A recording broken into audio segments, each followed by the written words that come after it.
Most people spend their entire lives trying to earn respect from the wrong people, in the wrong way, using the wrong strategy. And the painful irony, the more desperately you try, the faster that respect slips away. Think about that for a second. You have seen it. Maybe you have lived it. You try harder. You explain more. You show up more. You give more. You bend more.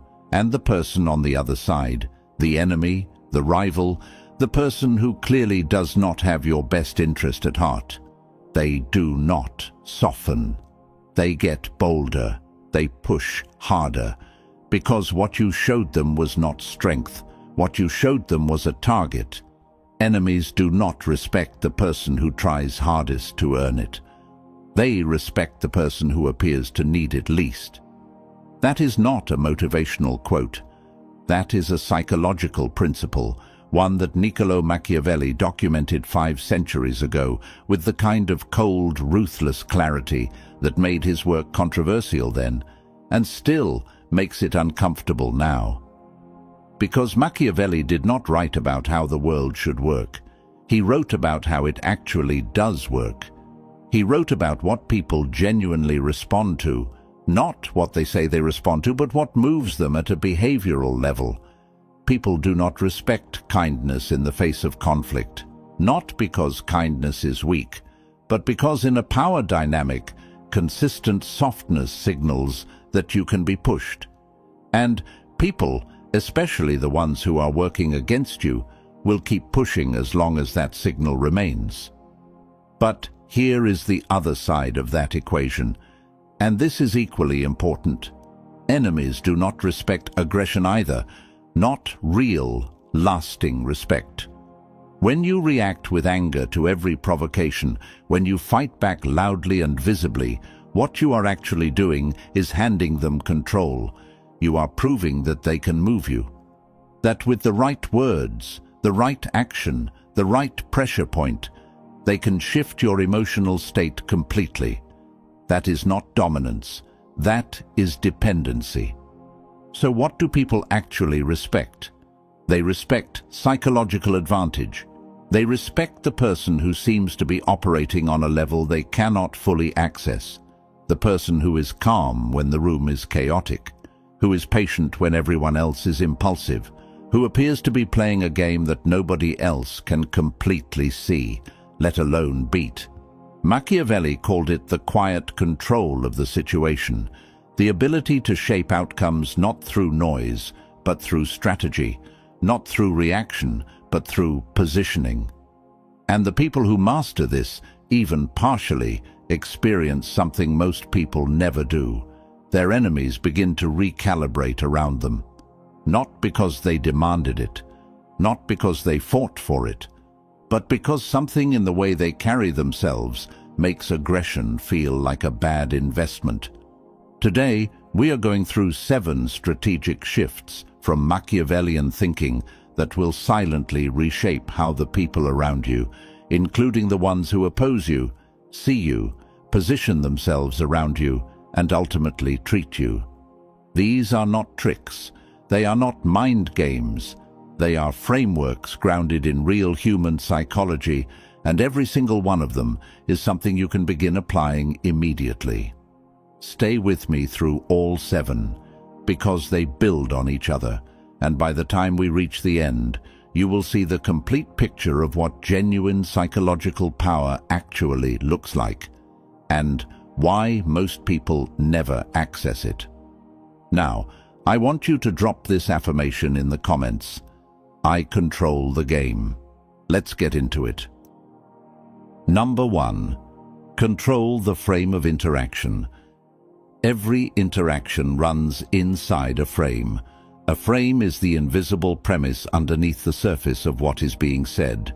It is the unspoken story that determines how everything inside that interaction gets interpreted. Who is in the right? Who owes an explanation?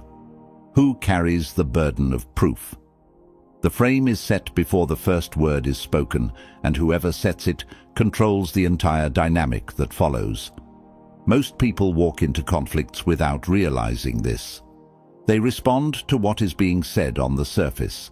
They defend themselves, they argue, they try to prove their point, all without noticing that they have already accepted a premise that puts them at a disadvantage. They are playing inside a frame someone else built, and that is why, no matter how well they argue, they always feel like they are losing ground. Imagine someone publicly questions your judgment in front of people whose opinion matters to you. The question sounds reasonable on the surface, but underneath it is a frame, and the frame says, your judgment is in question. The moment you rush to defend yourself, you have accepted that frame. You have agreed, through the very act of defending, that the premise applies. Now you are not just answering a question. You are operating inside a reality they constructed, and they have all the structural advantage. This is one of the most consistent patterns in how people lose power in social and interpersonal conflicts. It is rarely about who argues better. It is almost always about who is operating inside whose reality. Machiavelli understood this with total clarity. He wrote that a strategically aware leader never allows another person to define the terms of engagement. Because the terms of engagement are not neutral, they favor whoever set them. The moment you react inside someone else's narrative, you have already given up something significant before you have said a single word in response. Stop reacting inside their frame. Start building and maintaining your own. This does not mean ignoring what is being said. It means responding from a completely different premise, one that you control. Instead of defending the thing they questioned, you speak from a position that assumes the questioning does not carry the weight they intended. You redirect, you reframe, you speak from a reality where their narrative does not have the authority they believe it does.